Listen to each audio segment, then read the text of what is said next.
Hello everyone and welcome back to another video. So today I just basically want to talk about my hopes, my dreams for the future narrative of Warhammer 40,000. Yes, the 23rd is going to be the big reveal day for the Silent King. Hopefully with his return there's going to be a lot of like mass ripple effects. It's going to affect, all the different type of armies and stuff. The Psychic Awakening is coming to an end. What's next after that? What characters could potentially come back?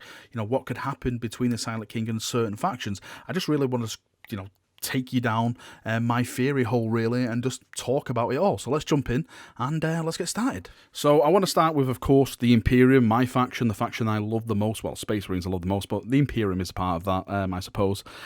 So for them, this is kind of a hard one because there's so many different perspectives you can look at. Yes, you have the Space Marines. Yes, you have the Guard, the Inquisition, and the Custodes, all really under that umbrella. But just to be kind for this video, let's just look at it from Rebooted Gilliman's perspective. Since he is the Lord Commander, he is basically the de facto Emperor when it comes to the Imperium. So I see the Necrons as a huge threat to the Imperium. But when we look at it as a whole, I think you have to look at that we both have a common enemy, and that common enemy is Chaos.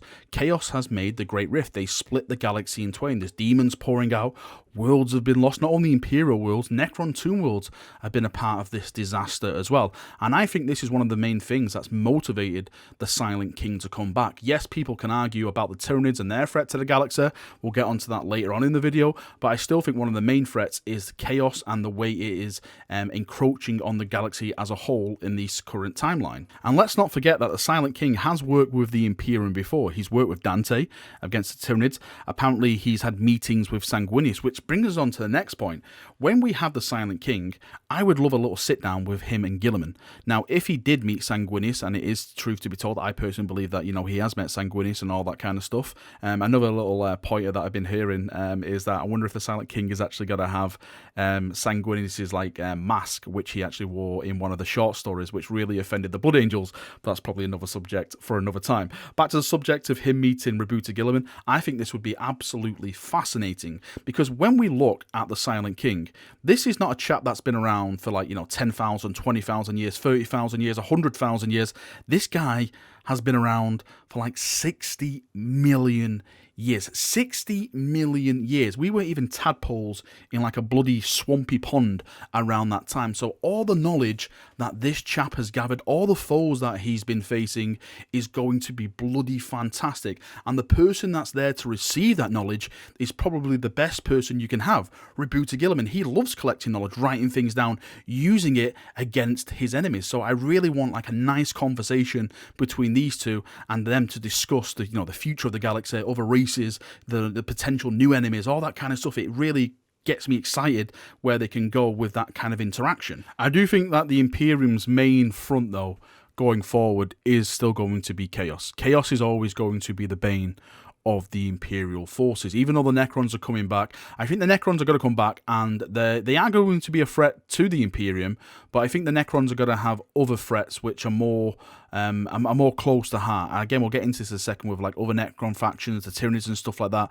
But for me, going forward, it's still going to be the whole narrative of the Imperium versus Chaos from their standpoint. Yes, we can argue about more demonic Primarchs returning. I would love Fulgrim to return. I know he's been hinted at a couple of times. Angron, I would love him to come back. You can literally have every traitor Primarch come back, bar Conrad Kurz and of course Horus, because those guys are definitely dead. On the terms of Loyalist Primarchs coming back, again, we can go down the road of having Lehman Russ, Lionel Johnson, Jagatai Khan, Rogol Dawn, Korax, all of the Vulcan, all these kind of Loyalist Primarchs which could potentially come back and help the Imperium. But I think that's way too much in the future. I think the big narrative now is surrounding the Necron's return and that ripple effect on everyone else around them. I actually think that the biggest ripple effect, let's say, is probably going to be aimed at the Eldar, because of course the Eldar, the War in Heaven, well, the Eldar and the Orcs really, or the Crocs back then, should I say, that was when all these powerhouses were going down, and of course the Necrons went to slumber,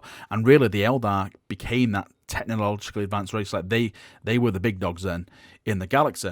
But now, like, the Silent King's returning, I wonder if he's got to have, like, round 2 War in Heaven, Electric Boogaloo time with the Eldar, and it's got to erupt into another massive war. Of course, the Eldar are a bit weakened at this time, and they're also kind of allied with the Imperium. So if the Eldar see the Imperium getting a bit friendly with the Necrons, well, they try and, like, sling like a spanner in the works to stop that kind of alliance, to keep them from making the Necrons stronger, or the Necrons making for the Imperium stronger. Because the way that we've been seeing it so far is that the fate of the Eldar race is kind of linked to the human species race as well. So it'd be interesting from their standpoint, like characters coming out dealing with some of the big dogs from the actual Necron standpoint, to see how they actually interact with them. Are they going to restart the war, or are they going to look at it and saying, you know what, let's not do that now, we've got bigger threats to worry about, let's try and work together. It's going to be really, really interesting to see where they go with this. And of course, one of the main talking points is Abaddon.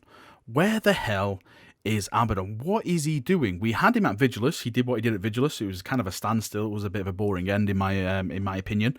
And since then, we haven't seen sight or sound of him. He's basically just vanished. Abaddon, for me, he's like the main threat from the Chaos Forces. Yes, we have the Demon Primarchs with Magnus, Mortarion and stuff. Maybe they'll bring some others back, but they are all still connected to the warp. That is their main disadvantage. If you do something, you can banish them back. You can't banish Abaddon back because he's not accepted that powers. He can go around in real space and do what he wants, and we haven't really saw the threat from him. Like, I expected, like, after Vigilus, that he'd go somewhere else. He'd start purging, conquering other bits of the system. He's made the Great Rift. That was his plan. He's orchestrated this, but since that's happened, we've really saw nothing from him. I would have thought, like, he would have gone to Baal or something, maybe to take out the Blood Angels, or gone through with his plan, or made it a couple of steps going forward where he actually launches attacks near Terra to start weakening Terra's defenses, so he can go with his final plan of sieging Terra and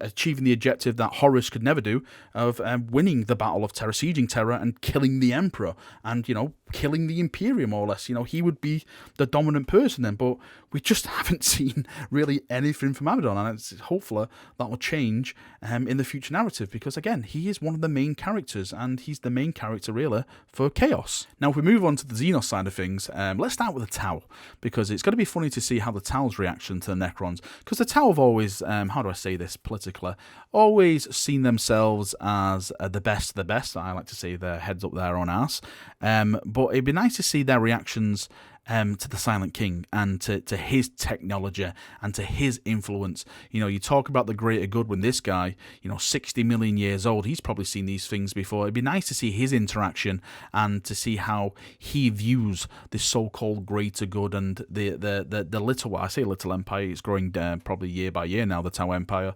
Is that going to be a really threat to the Silent King? Is it two worlds which have been civilized by the Silent King, which you can press a button, uprise it, and they could all just start marching out, killing, smashing, ripping things apart? It'd be really, really awesome to see a story set like that. And also the Tau to try and bargain, or try and do some diplomacy with the Silent King. I'd really like to see that, if they offer him, take the greater good and stuff. So it'd be really funny to see his reaction towards that, and hopefully he would just turn around and just wipe them all out, because that would be absolutely hilarious for me. And the Orcs as well. The Orcs have a pretty connected past with the Necrons, of course, with the Crocs and stuff, way back with the old ones and everything that happened then. Of course, they're not Crocs now, they are Orcs and stuff. They're the descendants. They're not as powerful, because the Crocs were more technologically advanced and all that kind of stuff that goes along with it. There's so much bloody lore that goes along with this, but they still have that kind of inkling of war, and their creation was basically made to combat the Necrons in some type of format. So it'd be nice to see them take on the Necrons once more in mass battles. I would love to see Gaz Skull go against the Silent King. Again, I would love to see the Silent King's reaction to Gaz Skull. Do you think he would this is nothing compared to the Crocs I fought in the past? This guy's a weakling. I know a lot of people have been arguing, saying, is Gaz Skull really that powerful? If he lost to Ragnar, a lowly captain of the Space Marines, does that mean like Rabuta Gilliman or someone would just have him for supper? Because if a captain can do that to Gaz Gaskell, then what does that mean for a Primarch? A Primarch would easily defeat him and stuff like that. So it'd be nice to see different stories and different, like, maybe show off more of the powerful side to Gaskell, not only from his brute strength, but also his cunningness and his skill as a commander as well. You know, moving the orcs against the Necrons, maybe they can, like, you know, take another Necron world, a world that's close to the Silent King, and absolutely root it, pillage it, and use it to their own means to start destroying some of the Necron stuff. And one of the most important things to talk about is the Necrons themselves. How are they going to react to the Silent King's return?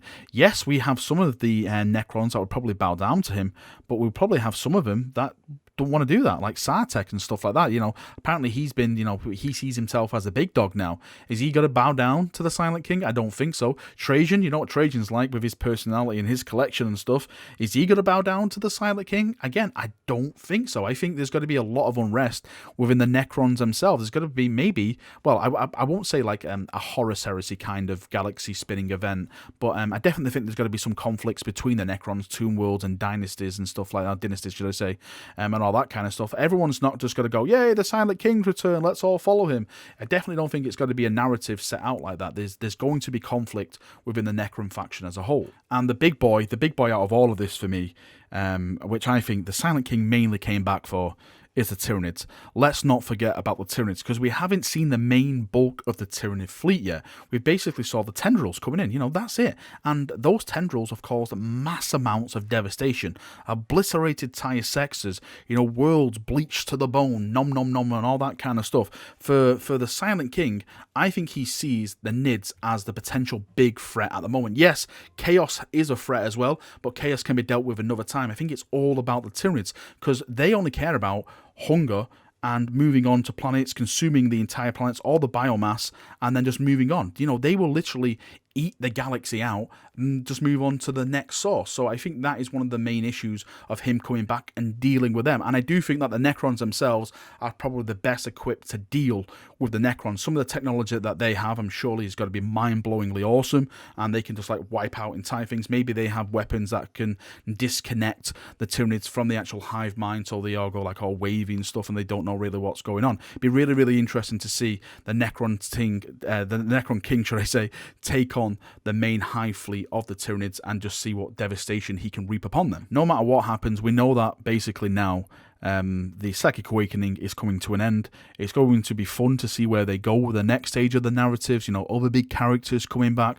hopefully not just for the Imperium and Chaos. Hopefully we'll see more big characters come back for the different factions as well. I'm sure we can debate what factions would be best. Of course, for me, it's got to be Rogel Dawn. I'm sure for people, it's got to be like Angron, Fulgrim, stuff like that. I don't really know which other big characters you can bring back for the Orcs or the Tower or anything. I'm sure people post it down below in the comment section. But I just wanted to make this video really just talking about my hopes really for the narrative and basically stuff like that.